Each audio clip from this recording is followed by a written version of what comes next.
Welcome everybody to this video on the DAK anti-tank stuka loiter. Recently I heard a lot of complaints of US Forces players about the DAK anti-tank stuka loiter and that it would be super overpowered, and this is why I wanted to check out its strength. Here we see the regular Sherman, and yeah, it was just about to wait and the anti-tank stuka loiter got applied to it. It was, again, as we can see here, two strain runs of the ability locked onto the Sherman, but once it evaded the area of effect, which is highlighted by the blue circle, the planes stopped attacking the tank. So two myths over here are already falsified, because just today I got told that on the one hand the anti-tank stuka loiter is a certain kill to any allied vehicle, and as we can see here, that's just not true. A regular Sherman can survive the anti-tank stuka loiter with like a third of its health left, and yeah, it also needs two anti-tank gunshots to take out the Sherman finally. Okay, so yeah, I think that is far away from being super overpowered, right? So the other myth I was talking about was that the planes would proceed shooting at the enemy vehicle once it was inside or within the area of effect. As we could see here, that is also just not true. The planes need to lock on to the enemy vehicle when it's still inside of the blue circle, and once it evaded from this blue circle, the planes will stop attacking the vehicle, and it's pretty much safe. Yeah, so I think all the complaints about the DAK anti-tank stuka loiter are unnecessary, actually, because I think the arguments the people use on that it is supposedly overpowered are just not true, as we could see here.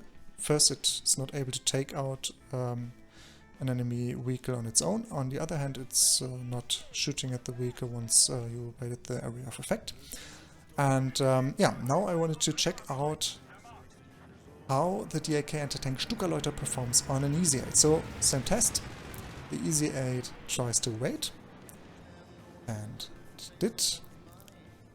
The leftover planes that still locked on to the tank when it still was inside of the area, or within the area of effect of the ability attack, but now the easy 8 is safe. And when we now use the anti-tank gun, where is it? Where's the anti-tank gun? The AK anti-tank gun. Oh yeah, there it is.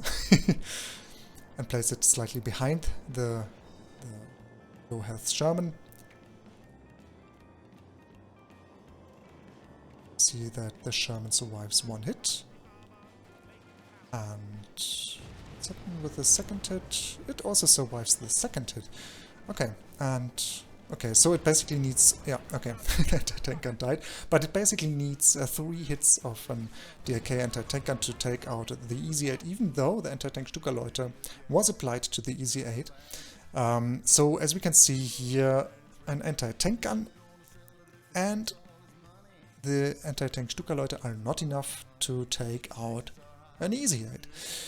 And in my opinion, if anybody is having the opinion that the DAK anti-tank stuka loiter is overpowered and super broken, and if one needs to complain about that, I think they should also try to point out the strength of some US Forces units, like for instance the easy 8. And yeah, in my experience, usually the US Forces still are a little bit superior to the DAK. So in my opinion, the DAK anti-tank stuka loiter sometimes is more or less a life insurance to the DAK, but a super broken ability. And as most of you guys certainly know, I also like playing the US Forces, but I tried to avoid them for some time now, because for some time during the last few patches they were horribly overpowered. especially paired up, or especially when the infantry support center was used and paired up with the armored battle group and the easy aids and stuff like that, then the US forces were just basically more or less the I win button, in my opinion. It's not just my opinion, but also other pros were having this opinion. Yeah, but so that was the reason why I used to avoid the US forces a little bit. Now I'm playing them again because I think they are not quite overpowered anymore. They are still strong, but especially compared to the Wehrmacht, they are not overpowered anymore or broken. Still, I think the US forces are on rank 1, Wehrmacht on rank 2, and then the British forces are maybe on rank 3, but all of these 3 factions are more or less equal. And then I think on the last rank is the DAK, even though I don't think that the DAK is super underpowered anymore, especially when it comes to the power of the flak half track, for instance. The flak half track maybe is a little bit overtuned at the moment. When you can operate it very well, I think then it's a very strong unit and can be very hard to counter.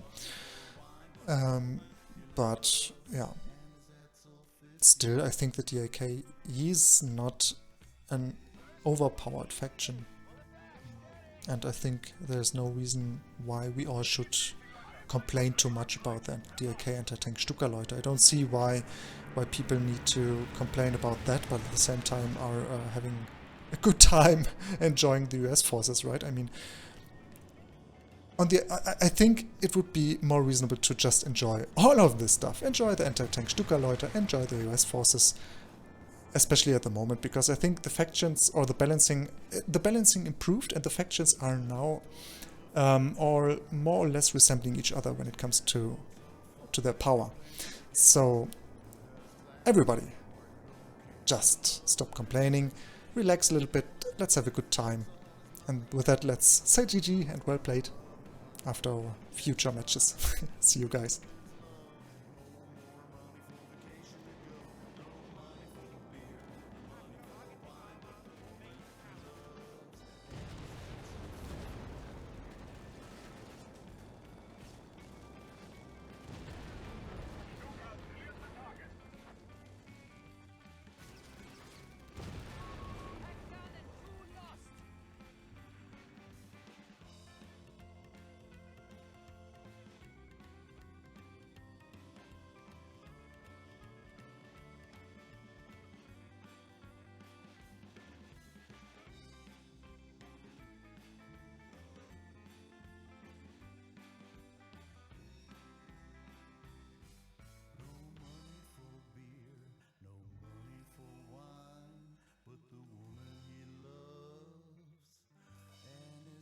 till 59.